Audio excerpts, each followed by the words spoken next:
नमस्कार, आप सब लोगों का बहुत स्वागत है। मैं हूं सौरभ शर्मा और आप देख रहे हैं सवाल तो बनता है। पूरा देश इस वक्त G20 के रंग में रंगा हुआ है। G20 की तैयारियों में जुटा हुआ है और यह हमारे लिए एक बड़ा मौका है, बतौर मेजबान भी और बतौर दुनिया की 5वीं सबसे बड़ी अर्थव्यवस्था भी। और इस पर बात करने के लिए, भारत की आर्थिक तरक्की पर बात करने के लिए और भारत के भविष्य पर बात करने के लिए हमारे साथ बड़े खास मेहमान आज जुड़ने जा रहे हैं। भारत की प्रधानमंत्री की आर्थिक सलाहकार समिति के सदस्य संजीव सान्याल साहब। सान्याल साहब, बहुत नमस्कार आपको और बहुत स्वागत आपका हमारे प्रोग्राम पर। बहुत सारी बातें आपसे करने को हैं यूं तो मेरे पास आज, लेकिन शुरुआत सर मैं करना चाहता हूं उस खबर से जिसकी बहुत ज्यादा चर्चा हो रही है। वो ये कि ऑफिशियली हम अपने आप को जो सदियों से बुलाते आए कि हम भारतवासी हैं, हम भारत राष्ट्र के नागरिक हैं, अब वो संविधान में भी होगा, अब वो शायद कानून की हर किताब में होगा। ऑफिशियली हम इंडिया से भारत की जर्नी एक बार फिर तय करने जा रहे हैं। इस पर क्या कहेंगे? और इसके कई कई ऐसे इशारे आ चुके हैं इस ओर। देखिए, हम तो भारतीय हैं, हमारे संविधान में लिखा है, शुरू में ही लिखा है इंडिया दैट इज भारत। तो मैं नहीं जानता इस पे कोई नई बात क्या है, मैं समझ में नहीं आ रहा मुझे, क्योंकि संविधान में भी भारत लिखा है। आपके कोई भी आप नोट निकालिए, उस पर भी लिखा होगा भारत। तो मैं नहीं जानता इस पे कोई बहस की क्या बात है। मैं नया क्या है वो आपको बता देता हूँ। नया इसलिए लग रहा है क्योंकि अब G20 से जोड़ करके राष्ट्रपति जो रात्रि भोज देने वाले हैं 9 तारीख को हमारे सारे विदेशी अतिथियों के लिए, उसमें जो न्योते गए हैं वो सामने आ गए। अब उसमें लिखा होता था president of Republic of India, अब उसमें लिखा हुआ है प्रेसिडेंट ऑफ भारत। हाँ, तो ठीक है, हम लोग अपने आप को हजारों साल से भारतीय कहते आए हैं, तो अच्छी बात है कि इसके लिखा हुआ है। जैसे मैंने आपको कहा है कि हमारे संविधान में एकदम शुरू में ही लिखा हुआ है कि इंडिया दैट इज़ भारत, तो इंडिया भी लिख सकते हैं, भारत भी लिख सकते हैं। इसमें इसमें कोई दो राय तो नहीं है। किसी कारण से हम लोग पहले सिर्फ इंडिया का इस्तेमाल करते थे, अब दोनों का इस्तेमाल करेंगे, या भारत अगर किसी को अच्छा लगता है तो ज़्यादा भारत का इस्तेमाल करेंगे। ठीक, मतलब अच्छी ही बात है अगर हम भारतवासी कहना शुरू। हाँ हाँ, हैं हम लोग भारतवासी हैं। हाँ, अब कोई भी भारतीय भाषा में देखेंगे तो भारत ही कहते हैं ना हम लोग। तो इसका प्रयोग करना अपने ऑफिशियल डेजिग्नेशन या किसी पे, ये कोई बड़ी बात नहीं है। नहीं, लेकिन ये चर्चा नहीं है सर कि इंडिया जो है ये तो हमारी कॉलोनियल लेगेसी का हिस्सा है। ऐसा नहीं है, हमारे सदियों से, उसके पहले से भी हमारे बाहर जो है यूरोपियन इत्यादि जो है, हम वो हमें इंडिया से के नाम से बुलाते थे। ग्रीक्स भी जैसे इंडिका, मेगास्थनीज के टाइम में भी था। तो ऐसा नहीं है, ये नाम बहुत ही हजारों साल से इसका भी इस्तेमाल किया गया है। लेकिन हमारा अपना नाम हमारे अपने लिए क्या है, वो है भारत, और इसको हम भारतीय भाषाओं में मतलब रोज़ाना इस्तेमाल करते हैं। ऐसा नहीं है कि इसका प्रयोग नहीं होता है। और इसको हम लोग अगर किसी ऑफिशियल इनविटेशन पे लिखते हैं तो ये कोई बहुत सामान्य बात है मेरे ख्याल से, तो कोई नई बात नहीं है। इस बार क्या बड़ा हो रहा है? क्योंकि हम लोग कई बार सुनते हैं, कोई कहता है कि अरे भाई G20 20 साल से चला आ रहा है ना, पहले भी हो चुका है, भारत पहले भी प्रेसिडेंट रह चुका है इसका। इस बार क्या विशेष हो रहा है G20 की? तो देखिए, पहली बात यह है कि हमें विश्व में अपने नेतृत्व को विश्व का नेतृत्व करने का ये एक अवसर है। क्योंकि पहले तो 2-3 साल हम लोग कोविड की वजह से दुनिया बंद था, तो उसके बाद जो लॉकडाउन के बाद जो विश्व अर्थव्यवस्था जो भर के आई है, तो इस जो क्षण में हमें नेतृत्व करने का ये सौभाग्य मिल रहा है, तो ये बहुत बड़ी बात है। दूसरी बात ये है कि हमारे इतिहास में भी एक महत्वपूर्ण मोड़ है, आप कह सकते हैं। हम लोग हमारी अर्थव्यवस्था 5वें नंबर पे, आप कह रहे थे पहले, अब आगे बढ़ के सभी को लग रहा है कि हम लोग तीसरे नंबर पे 3-4 साल में पहुंच जाएंगे। तो इसका मतलब ये है कि हमारे इतिहास में भी ये एक महत्वपूर्ण मोड़ है। तो इस वक्त विश्व के अर्थव्यवस्था का एक मोड़ है, हमारे अपने इतिहास का एक मोड़ है, और इस समय हमें ये ऐसा अवसर मिल रहा है कि हम मेज़बानी करें, दुनिया के सबसे जो टॉप लीडर्स हैं सब उनकी मेज़बानी करें, तो ये बहुत अच्छी बात है। और G20 को भी क्योंकि और देशों में होते रहे G20 के समिट, लेकिन भारत उसको कुछ अलग तरीके से कर रहा है। अगर उस बारे में आप बता पाएं, हम इतनी लोकेशंस पर हमने जाकर के अलग अलग कार्यक्रम किए हैं। दिल्ली में जहां पर जो हमने एक विशेष जगह बनाई है भारत मंडपम, वो अद्भुत है अपने आप में। आप एक बार मैंने देखा, आप उसके बारे में भी आप you were taking us through कि वो कितना खूबसूरत और कितना विशाल है। तो हम किस तरीके से मना रहे हैं? तो एक है कि हम लोग जिस मतलब स्केल में इतना इसका किया गया है, तो ये पहली बार किया गया है। तो पहले क्या होता था, और मैं जब फाइनेंस मिनिस्ट्री में था, मैंने इनके कुछ ट्रैक्स हैं जैसे फ्रेमवर्क वर्किंग ग्रुप, उसका मैं चेयरमैन भी था।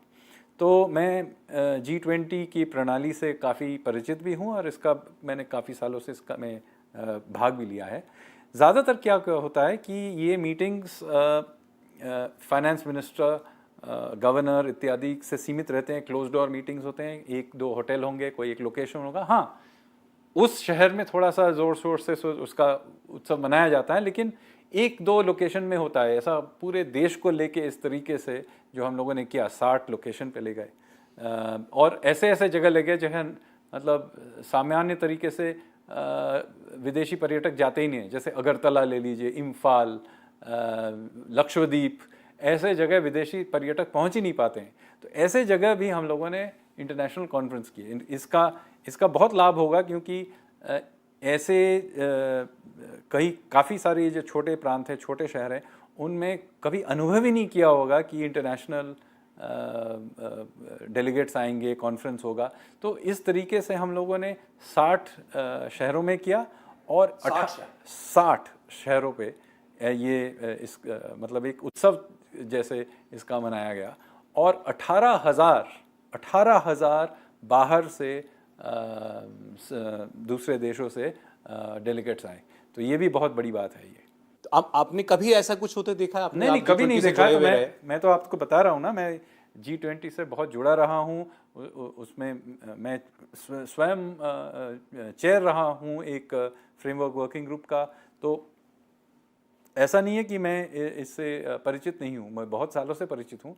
इस तरीके से एक महा उत्सव जो बनाया गया G20 का, ये पहली बार किया गया। सर, अब आम लोग सोचते होंगे, दिल्ली जिस तरीके से सज धज रही है, दिल्ली वाले तो खास करके इससे क्योंकि सीधे जुड़े हुए हैं। हाँ। तो लेकिन लोग ये सोचते होंगे भाई अच्छा, हम इसको इतने बड़े स्तर पर हम इसका उत्सव मना रहे हैं G20 का, तो जाहिर है कि देश को भी इससे कुछ हासिल होना चाहिए। देश को क्या हासिल हो रहा है? देखिए, पहले तो हमारी जो छवि है पहले से ही है कि हम गरीब थे, गरीब हैं और हमेशा गरीब रहेंगे। यही आपको एक पुराना एक नैरेटिव चला आ रहा है कि तो इसको बदलने की बहुत ज़रूरत है, क्योंकि अगर जब तक हम नहीं बदलेंगे तो हमारे अंदर जो ये क्षमता है हम स्वयं उसका लाभ नहीं उठा पाएंगे।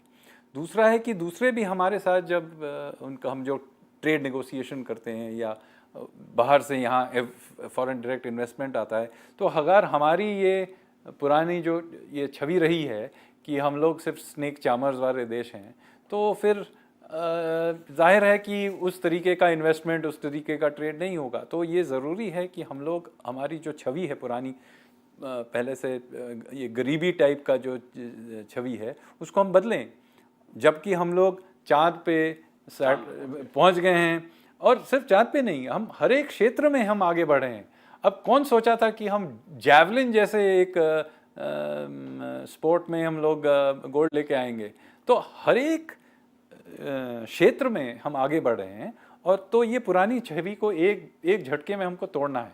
तो ये स्टीरियोटाइप आप महसूस करते हैं अभी भी कहीं दुनिया की किसी को लेकर है सांप सपेरों वाला गरीब देश है, और इसको बढ़ाए चलाए रखने के लिए काफ़ी सारे माने बहुत सारे दुनिया में ऑर्गेनाइजेशंस हैं, काफ़ी भारतीय भी उसमें जुड़े हुए हैं, जो चाहते हैं कि हम उसी छवि से जुड़े रहें, क्योंकि उनका दुकान उसी से चलता है कि ये गरीब हैं, हम लोगों को NGO चाहिए, पैसा दीजिए। वो भिखारी टाइप का एक जो इकोसिस्टम है अभी भी चल रहा है। तो उनको बहुत दुख होता है जब हम लोग स्पेस पहुंच गए। तो देखिए क्या हुआ, ब्रिटेन में काफ़ी अखबारों में चर्चा हुई कि हम लोग एड क्यों दे रहे हैं। एंकर्स ने बोला हमारे वो 1.3 बिलियन 5 बिलियन व्हाटएवर लौटा दो। तो अजीब चीज़ ये है कि वो जो एड देते हैं बहुत ही कम एड देते हैं, और देते ही नहीं है कुछ देश, लेकिन उसके आधार पे ये लोग सब अपना दुकान चलाते हैं। तो जो गिने चुने लोग हैं जिनको इस एड के पैसे से लाभ होता है, तो वो लोग, उनको बहुत दुख होता है कि अरे अचानक से हमारा दुकान बंद हो जाएगा। अब मैं आप गवर्नमेंट ऑफिशियल में आपको किसी पॉलिटिक्स के अंदर तो मैं नहीं घसीटना चाह रहा, लेकिन फिर भी रिएक्शंस हैं ऐसे, क्योंकि तो मैं चाहता हूं जवाब तो एक आए उसका। जैसे हमें बताया जा रहा है कि भाई ये आज इस मोदी जी इतना जो है शोर मचा रहे हैं G20 का। देखिए, हमने तो 80 के दशक में गुटनिरपेक्ष देश का सम्मेलन करा दिया था, पूरे दुनिया से लोग भारत आए थे, तब तो कोई शोर शराबा नहीं किया था, कोई तमाशा हमने नहीं बनाया था इसका। पहले तो उस समय भी काफ़ी शोर शराबा हुआ था। अभी भी अगर लोगों को याद है तो मतलब इसका मतलब है कि उस समय काफ़ी शोर शराबा हुआ था। तो ऐसा नहीं है कि उस टाइम पे नहीं हुआ था, लेकिन याद रखिए वो निरपेक्ष देशों का ही था। इसका मतलब क्या है, जो उस समय के जो सीरियस देश थे, मतलब जो यूएसएसआर हो या अमेरिका हो या जो उस समय के जो पावरफुल लीडर्स थे, वो तो नहीं आए ना। और इस वक्त क्या हो रहा है, दुनिया के हर एक पावरफुल लीडर, हर एक पावरफुल देश से कोई ना कोई नेतृत्व करेंगे। हर एक देश ने अपना कोई एक सीनियर रिप्रेजेंटेटिव भेजा है कि आगे जाके दुनिया के आर्थिक ढांचे को क्या करना चाहिए, हमारे जियो स्ट्रेटेजिक ढांचे को क्या करना चाहिए, जो किस तरीके से पूरे वैश्विक व्यवस्था को किस तरीके से चलाया जाए। इस पे जो अभी जो ये इनमें जो वार्तालाप होगा, तो ये एकदम टॉप लेवल पे है। उस समय हमारी ये सोच थी कि अगर फिडेल कास्ट्रो के स्तर के लोग हमारे देश में आ रहे हैं तो बहुत बड़ी बात है। फिडेल कास्ट्रो आए थे, वो अपने साथ गैब्रियल गार्सिया मार्केस को लेकर के आ गए थे। हाँ, तो ठीक है, बहुत अच्छी बात है। उस समय के संदर्भ में शायद अच्छी बात थी। उस समय हम लोग रणजी ट्रॉफी के लेवल पे खेल सकते थे, अब हम लोग वर्ल्ड कप की लेवल पे खेल रहे हैं, तो इन दोनों में को बहुत फासला है इसमें। अच्छा, ये चीज़ मुझे नहीं समझ में आई कि हम, प्रधानमंत्री ने कहा भारत को विश्व गुरु बनाना है जी, हम विश्व गुरु थे, दोबारा हमको वो स्टेटस अचीव करना है। लेकिन लोगों ने, और खासकर प्रधानमंत्री के जो विरोधी हैं, पॉलिटिकल विरोधी, उन्होंने इसको तंज में कहना शुरू कर दिया कि भाई कैसे आप विश्व गुरु बनेंगे, या प्रधानमंत्री को सेल्फ स्टाइल विश्व गुरु बोलना शुरू कर दिया। नहीं, देखिए, ऐसा मैं इस पॉलिटिकल बहस में नहीं घुसना चाहता हूँ। जो राजनीति में जो भी होता है। सच ये बात है कि आप दुनिया के किसी भी क्षेत्र में देख लीजिए, अर्थनीति में देख लीजिए, जियोपॉलिटिकल क्षेत्र में देख लीजिए, विज्ञान के क्षेत्र में देख लीजिए, भारत और भारतीय हर एक क्षेत्र में कहीं ना कहीं अपना योगदान दे रहे हैं कि नहीं। और ये पहली बार हो रहा है इस स्तर पे। तो ये कहना कि हमारा जो दुनिया में हमारा जो हमारा स्थान है उसमें कोई प्रगति नहीं हुई है, कोई बदलाव नहीं आया, ये कहना तो सरासर झूठ है। अब राजनीतिक बहस तो होते रहेंगे, वो ठीक है, एक उसका भी एक स्थान है, करिए, लेकिन कोई सच्चे दिल से ये नहीं कह सकता कि हम इसमें हमारा जो दुनिया में हमारा जो स्थान है उसमें विकास नहीं हुआ है। कोई खास बात जो आपको प्राइम मिनिस्टर के विजन, जैसे आपने जिक्र किया, जो आप नोटिस करते हो या दिन रात नोटिस करते हो कि इस आदमी का सोचने का तरीका इसलिए मुझे अलग दिख रहा है?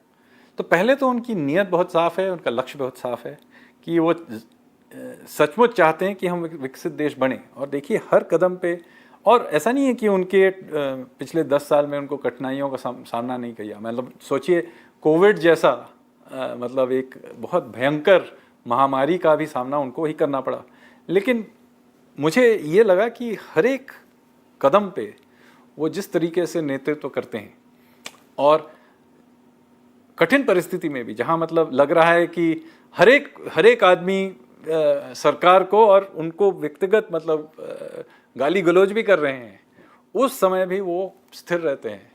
उनका लक्ष्य और उनकी नीयत में कोई मतलब अस्थिरता नहीं है। तो मुझे ये बहुत अच्छा लगा उनका। मैं नहीं कहता कि हमारे देश में समस्याएं नहीं हैं, लेकिन ये समस्या पहले भी थी, ये नई समस्याएं नहीं है।